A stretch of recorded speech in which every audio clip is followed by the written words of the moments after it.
Hola a todos, bienvenidos a otro episodio de Espiritual Simplificado.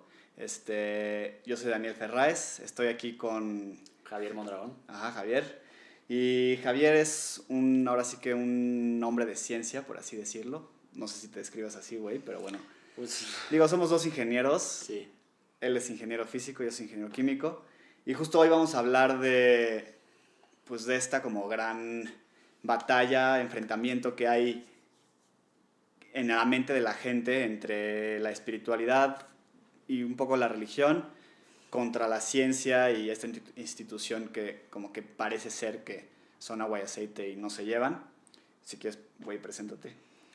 pues bueno, ya dije mi nombre, me llamo Javier, estudio física, bueno, estudié física y ahorita pues, me dedico a hacer cosas cuantitativas, entonces siempre he tenido como esta mente un poco racional que tiende a ser un poco analítica y es muy común que se llegue a confundir este tipo de pensamiento con lo que la gente denomina espiritualidad o de manera como más concisa religión.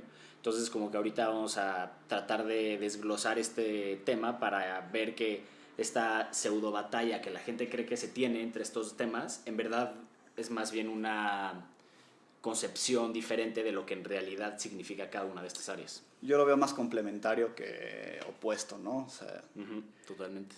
bueno, entonces para empezar aquí la discusión, la primera, pues güey, la primera así como gran pregunta es, ¿cuál es la verdadera batalla entre la espiritualidad y la religión y la ciencia? Y nada más hablar tantito que la espiritualidad no tiene que a fuerza ser religión, pero que la religión sí es como una de las formalidades de la espiritualidad más importantes. Mucha gente vive su espiritualidad a través de su religión, no a fuerzas es el caso, pero bueno, ¿tú qué opinas al respecto?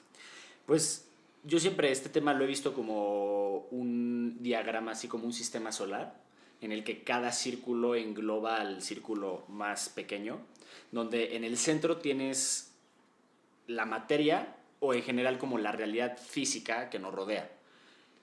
Y la ciencia que estudia eso es la física. Entonces, si te abres un poco, entras como a la escala de la química, por ejemplo, que a final de cuentas estudia igual la materia, pero estudia un poquito más la relación entre las diferentes leyes físicas a otra escala. Luego viene, por ejemplo, la biología, luego podría venir la psicología, luego probablemente algo como el alma y luego la espiritualidad. Para mí esos son como los niveles. Y la razón por la que son concéntricos es porque no puedes deducir un nivel más arriba a partir de lo anterior. Es decir, no puedes a partir, no puede, los protones o la física de las cosas no tienen vida per se.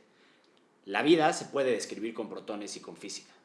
La biología, las células, todo eso no tiene emociones, por ejemplo. Las emociones se pueden describir por funcionalidades Sí, como biológicas. Y así te vas aumentando y lo que está hasta arriba es la espiritualidad. Porque al final de cuentas la espiritualidad es lo más abstracto de todo y toma en cuenta un poco la combinación entre lo que vemos de nuestra realidad física y la imagen que ya internamente nuestro cerebro genera a partir de esto y de una autorreflexión. Güey, esa descripción que acabas de dar es muy parecida en la yoga y cierta teoría de los cuerpos físicos, creo que ya lo he comentado aquí en algún otro episodio.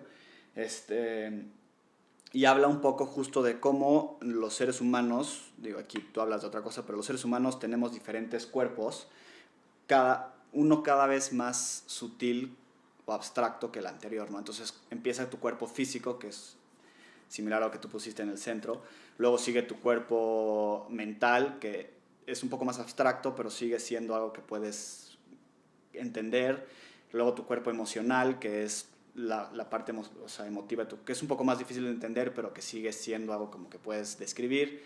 Luego tu cuerpo energético, que cada vez se vuelve más abstracto, y al final está justo el alma, o la parte como más etérea, que es la parte donde se desarrolla la espiritualidad. Y voy nada más, digo, complementando justo a eso, partiendo de la primera pregunta de esta batalla, yo creo que lo que ha pasado desde 3 siglos para acá, que es todo el desarrollo de la ciencia como tal y del boom que ha habido en la física, la química y la biología, ha habido como ambas partes, tanto la ciencia como la espiritualidad o los espiritualistas, que pueden ser gente religiosa, pueden ser gente simplemente con más como autorreflexión, cometen 2 errores muy grandes, que es que la ciencia intenta describir conceptos, como ya los dijo Daniel, etéreos o intangibles, usando elementos de la ciencia y viceversa. La espiritualidad intenta describir elementos de la realidad que vemos usando conceptos no tangibles. Entonces, ese es como el principal error que cometen, y es la razón por la que no es tanto una batalla, sino, como dice Daniel, algo complementario. Son 2 cosas diferentes que se deben de poner cada una en su lugar. Y cada una tiene su uso. Y cada una tiene su uso y su manera de atacarse sus propios problemas. No por ello se deben de...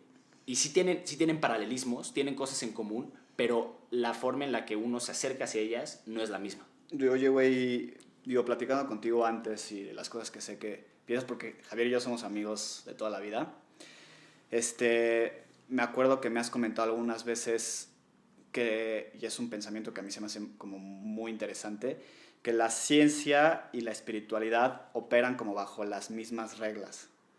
Sí. O sea, como con el mismo método. Sí, claro, y ahí entrarías como un poco como con el método científico, que a partir de esto, pues mal llamado método científico, porque no es exclusivo de la ciencia, pero a final de cuentas, ¿qué es el método científico? Es simplemente un método en el que uno utiliza la experiencia, lo que adquiere a partir de los sentidos, para hacer experimentos en los que previamente haces una hipótesis y comprobar la hipótesis. Bajo esa descripción no existe nada que te diga esto es exclusivamente ciencia o esto es exclusivamente algo espiritual. Al final de cuentas, toda la parte de la conciencia, la parte de quiénes somos, en dónde estamos, nos la podemos hacer a partir de la experiencia, a partir de lo que vivimos, formar nuestras propias hipótesis y con el tiempo contradecirlas o no. Y de la misma manera puedes hacer lo mismo, pero ya viendo en cuánto tiempo va a caer una pelota si la dejo caer. Entonces, ambas áreas son como medio atacadas bajo el mismo método. La única diferencia es que en una, que es la ciencia, se incluyen otros elementos, como puede ser principalmente la parte de la medición, es decir, de poder tener algo cuantificable, con lo cual puedes decir qué es y qué no. Y en la parte espiritual tienes algo mucho más abstracto, en el que no puedes decir esto es así o esto es así. Es mucho más como de cómo se siente personalmente, ¿no? O sea, yo siempre he dicho que la espiritualidad, lo más importante es que te haga sentido a ti mismo, y la única forma de saber si te hace sentido a ti mismo es experimentar las cosas, ¿no? O sea, diferentes experiencias espirituales, si a ti te hacen sentido o no, no hay ninguna forma de decir si sí o no hasta que tú las pruebes y digas esto me late, esto no, pero justamente esto siendo que la gente como que no lo piensa tanto, pero justamente eso es un método, es una experimentación igual que en una experimentación científica, de salir y decir me voy a exponer a esta experiencia, ya sea cualquier experiencia espiritual, una meditación,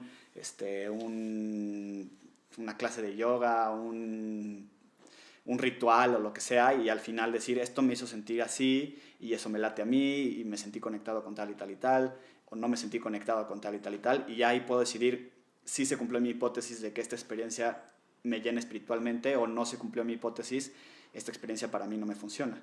Son claro, totalmente aspectos distintos, pero sí, y claro, y así es como funciona. Y chance la principal diferencia sería que, si bien no es que así sean las cosas, la historia nos ha enseñado que en la ciencia, pues un poco independientemente del ser humano, los experimentos tienden a tener los mismos resultados bajo el esquema de las formas abstractas matemáticas con las que los describimos. Y en la experiencia, en la espiritualidad, no, en la espiritualidad, como bien dices, algo adquiere sentido hasta que uno mismo lo vive. Al final de cuentas, la segunda ley de Newton es igual para ti que para mí. Sí, y es igual para, justo, para alguien en China. justo iba a decir que la ciencia como que existe como en el absolutismo y la espiritualidad vive más como en la experiencia de lo individual. Exacto.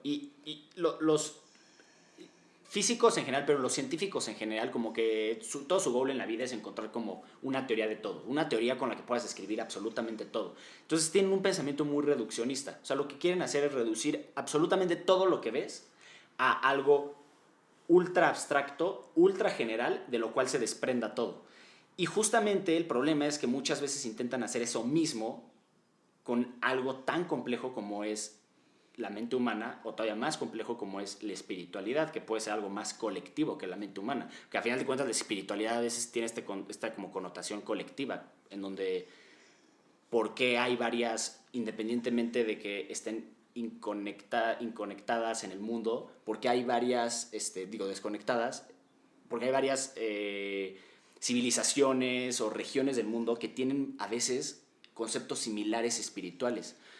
O sea, entonces como que hay como un componente en el ser humano, en esta cuestión como espiritual, que es como colectivo, que tendemos a tener todos, independientemente de las circunstancias o los experimentos reales que nosotros hagamos. Oye, ahorita hablando un poco más de lo colectivo, yo creo que la religión nace cuando la espiritualidad de muchas personas, de un grupo general, se vuelve parecida y entonces nace una religión que como que unifica todas las creencias. Claro, totalmente de acuerdo. Y yo creo que la religión, digo, güey, no sé tú, pero yo creo que yo no soy anti la religión Sí. ni nada, pero a mí me parece que un poco la religión y la ciencia sí se han peleado muchas veces durante la historia de la humanidad. La espiritualidad yo la veo más como la parte más pura de la religión, ¿no? O sea, como sin la burocracia y Claro. sin como la estructura de la organización y bla, bla, bla. Y la religión como que siento que o sea, hablando ya un poco así donde han entrado en conflicto, se han peleado como en cuando justo como dices, la religión o una institución religiosa se propone, sí, se propone salir a definir algo bajo sus estándares religiosos cuando es algo que debería de haber sido atacado desde la parte científica. Totalmente. Como por ejemplo la creación del mundo o la evolución de las especies o todas estas como teorías científicas que la religión siempre ha salido como a atacar o a desmentir o a intentar dar una explicación bíblica o lo que sea, cuando en realidad no tienen ninguna, ¿cómo se llama? Ningunos datos que lo sustenten. Y justamente algo aquí como interesante es que, aunque el origen probablemente, como ya lo hablamos ahorita, de la religión como algo en general es un poco similar, cada religión pues con el paso de los tiempos se desarrolló de maneras diferentes. Y lamentablemente por el gran peso que tuvo la religión católica cristiana en Occidente, pues nosotros tenemos mucho a la mano es este tipo de argumentos del génesis bíblico, o sea, de todos estos ejemplos de cómo la religión ha intercedido en cosas que no le conciernen. Pero definitivamente religiones como las orientales, por ejemplo, que son mucho más místicas, que apelan mucho más a la espiritualidad de cada uno de los individuos, están como mucho más alineadas con esta diferencia entre religión y ciencia. Sí, lo separan un poco más. Lo tienen como mucho más ubicado. Y entonces, por eso da pie a civilizaciones como, no sé, la japonesa, en la que el 95% de los japoneses son religiosos, que es un número altísimo, pero no son, o sea, las religiones que se profesan en Japón. No es un obstáculo a la parte científica. Exactamente. O sea, y a la parte como... O sea, la religión y la espiritualidad debe de atacar ciertas cosas que la ciencia no, y al revés, la ciencia debe de atacar ciertas cosas que la espiritualidad no debe. O sea, cada una tiene sus partes importantes.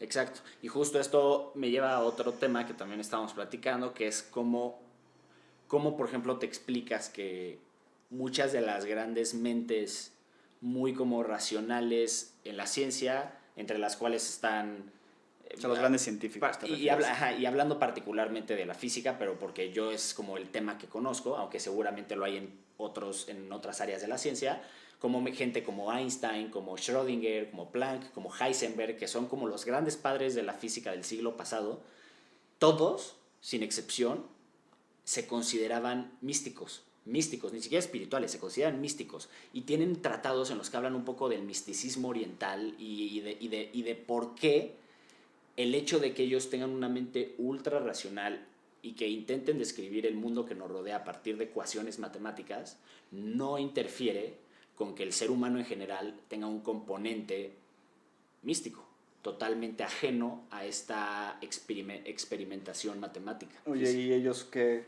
argumentos daban de esto? Porque eso suena muy interesante.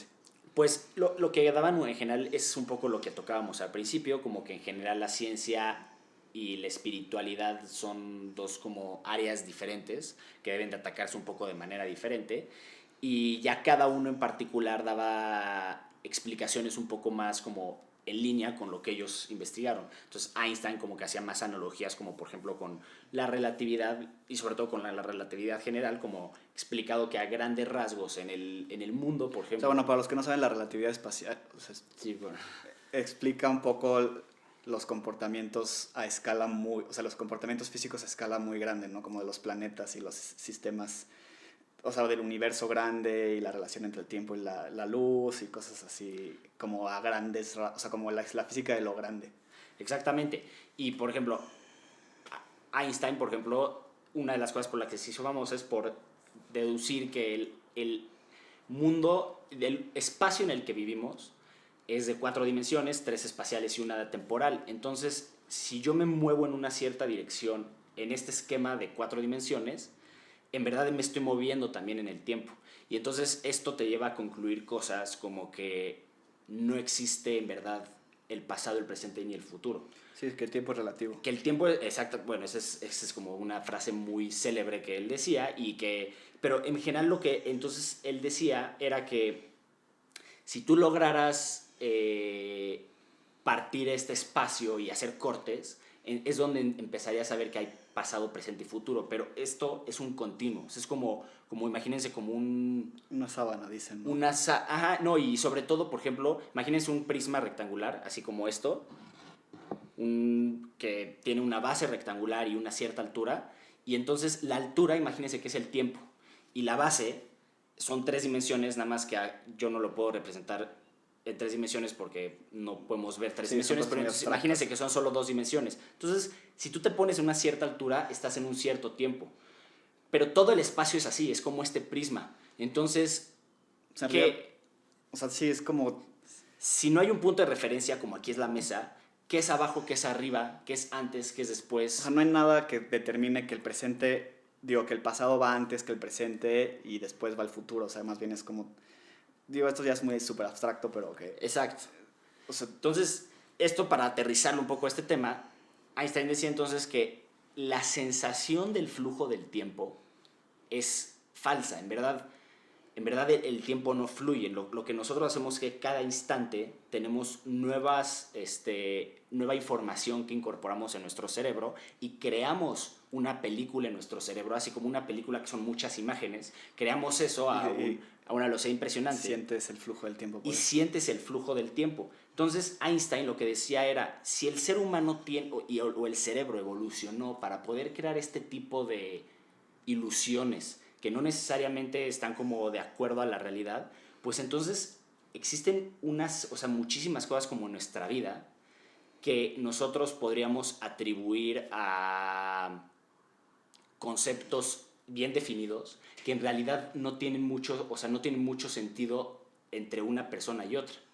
Entonces, como que eso a él lo hacía creer que probablemente existían algún tipo de Dios, cosas místicas más allá. O cosas místicas, o sea, mucho cosas que más van allá más allá de la realidad. Exactamente. Oye, güey, ¿no crees que, así contesto que acabas de explicar, digo, yo te sigo y te entiendo porque también mi formación profesional es así, pero, güey, muchas de las teorías y muchas de las cosas científicas a las que se han llegado y que son barreras así que se están empujando en la ciencia, llegas a llegas a algunos, o sea, como conceptos y problemas metafísicos súper densos, filosóficos, donde también ya entran cosas así como, híjoles, así como la gente que ve, no sé, digo, un típico ejemplo de que Interestelar o cosas así, que ya entran como cosas como muy, o sea, como surreales o cosas muy locas.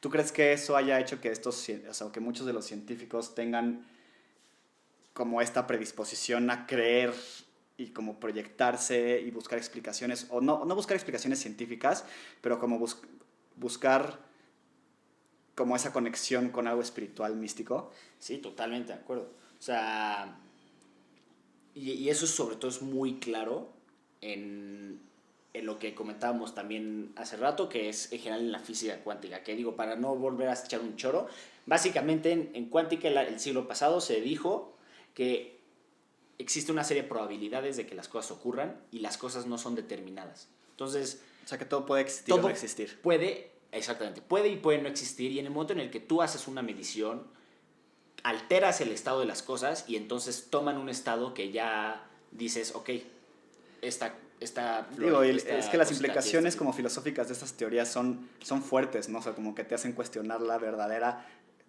tangibilidad de las cosas reales, ¿no? Exactamente, y entonces muchos de estos científicos decían como, a ver, llevamos 500 años de nuestra vida como científicos pues, desarrollando una área de que supuestamente es ciencia, que en teoría es determinista, que es decir, que todo lo puedes determinar. Si yo lanzo esto, puedo describir la parábola que existe y todo, y de repente se topan con una nueva área que describe todas las partículas de las que estamos compuestos, que no es determinista, que es probabilística, en la que hay ciertas probabilidades de que las cosas ocurran. Entonces, bajo este argumento, entonces ya uno se pregunta, ¿qué es la realidad entonces? O sea, todo esto que veo, Sí pueden ni siquiera ser real. ajá, puede ni siquiera ser real, puede ser real solo por el hecho de que yo lo estoy viendo, o puede ser real por el hecho de que dos personas lo estemos viendo, pero que chance si nadie lo está viendo, No existe. no existe Sí. o existe en un estado amorfo que hasta que uno lo ve cobra significado. Entonces, Sí, son preguntas ya como y filosóficas. por supuesto que este tipo de preguntas llevaban a estos científicos a conclusiones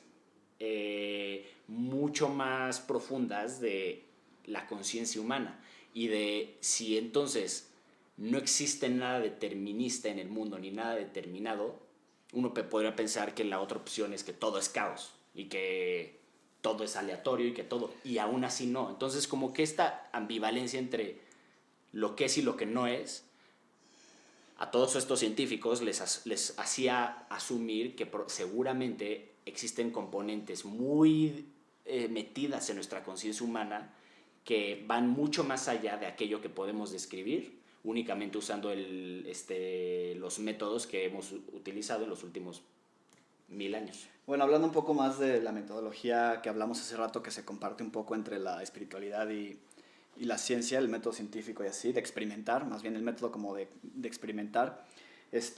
Carl Sagan, que es un científico pues, de los grandes, muy conocido, dijo en un libro que yo leí, luego les paso la descripción del libro el libro en la descripción del video, es que para él decía que la metodología de la ciencia, con todos los mecanismos para quitar errores y para dejar de engañarnos y no engañarse a uno y no engañar a los demás, para él era como la culminación o lo más grandioso de la disciplina espiritual.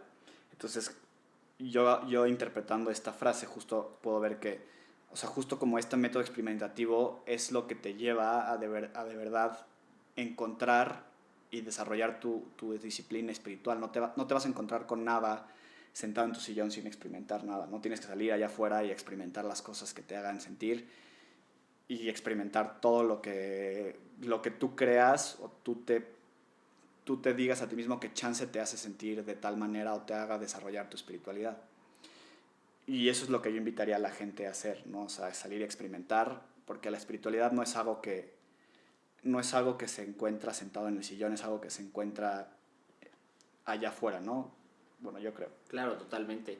Y como ya mencionamos, también como entender un poco y desglosar que la espiritualidad no es necesariamente creer en cosas que se te imponen porque un libro o un papiro lo dijo, sino, como dice Daniel, es mucho más una cuestión como de experimentación.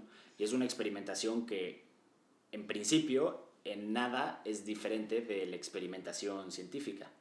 La gran diferencia es un poco lo que al final obtienes a partir de ella. Y bueno, ya nada más para terminar, yo tengo como una pequeña historia que quiero compartir que creo que va como aquí bien. Yo que soy maestro de yoga y estudié estos temas y todo, o sea, me di cuenta que, por ejemplo, los yogis hace 2500 años, 3000 años, que es cuando esta filosofía estaba como en su auge, describían todo este tema de la energía, ¿no? De la energía vital y de los campos energéticos que hay en el cuerpo, y el prana, que es la energía vital, y todos los chakras, que son centros de energía en el cuerpo y así. Y especialmente me interesan los chakras, porque los chakras, según la yoga, son ciertos puntos en el cuerpo donde se acumula la energía vital que hace que puedas fluir, y justamente la práctica física del yoga es una práctica donde puedes poner estos chakras en un flujo correcto y alinearlos y todo esto que se habla, ¿no? Que es muy místico, que es muy espiritual y todo. Y luego, mucho más adelante en la historia del hombre, cuando ya la medicina es una ciencia formal, hace pocos, pues no es ni siquiera hace mucho tiempo, se dieron cuenta que justo en estos puntos energéticos que los yogis describían como chakras, es donde en el cuerpo hay las principales glándulas secresoras de hormonas que regulan, o sea, que no es una cuestión como de energía mística, pero más bien una energía química, que es cómo funciona el cuerpo, pero justo esos puntos son los que regulan tus estados de ánimo, tus estados energéticos, tus respuestas al medio ambiente, cosas como la adrenalina y cosas así. Entonces se me hace interesante cómo en algo como esto puede ser atacado o visto de dos formas distintas, ¿no? O sea, como los yogis que se pusieron a hacer una introspección y darse cuenta de que en estas áreas del cuerpo sentían ciertos flujos energéticos, y luego la parte científica como de la medicina, que digo por otras razones y otros mecanismos, pero sí en efecto tiene o sea, las teorías como que tienen sus partes equivalentes, ¿no? Claro. O sea, como que compaten. La ciencia también como que comprueba estas cosas de otras formas y de otros mecanismos, pero tienen como también este punto como en común. Digo, no sé, eso se me hace como una reflexión como interesante, ¿no? Que no todo es como o ciencia o espiritualidad, claro, sino que hay cosas como que entran en las dos, ¿no? No sé si tengas algún mensaje final. Pues algo que compartir, una experiencia. Yo ya tenemos poco tiempo, pero... Pues chance nada más como complementando un poco lo que acabas de decir, que no todo es ni uno ni otro. Estaba leyendo hace poco un libro de un físico que en general quiere describir y quiere decir que toda la realidad es en general una simulación y todas las cosas son matemáticas y así, muy como a extremista, pero él es muy puntual en el sentido en el que él dice que lo que para nosotros es real es una combinación de dos cosas. Todo aquello que recibimos por nuestros sentidos, que es aquello que vemos, aquello que olemos, aquello que oímos, etc. Y una imagen creada por nuestro cerebro de cómo esa realidad es. Porque no es lo mismo lo que yo veo a lo que mi cerebro dice o me dicta que es probablemente lo que es. Y creo que aquí es donde está como esa separación fuerte entre algo que probablemente es lo físico, que está allá, que es medible, que es cuantificable, y algo que está mucho más metido en nuestro cerebro, que es algo intangible, que al final de cuentas tu cerebro hace una combinación entre las dos para combinarlas y decirle a alguien: lo que estás viendo es una silla, o lo que estás viendo es una mesa. Y te hace sentir tal y tal. Y te hace sentir tal y tal y tal. Pero al final de cuentas es una combinación de estas dos cosas lo que al ser humano le da sentido en la realidad. Claro, digo, aquí este tema es un tema que nos podríamos seguir muchísimo tiempo, súper interesante, muy abstracto. Pues este fue otro episodio, espero les haya gustado. Síganme en redes, si me están escuchando en alguna de las plataformas de podcast, también me pueden ver en mi canal de YouTube, que además tengo otro contenido que no es solamente estas pláticas. Y pues pues los veo a la que sigue. Muchas gracias.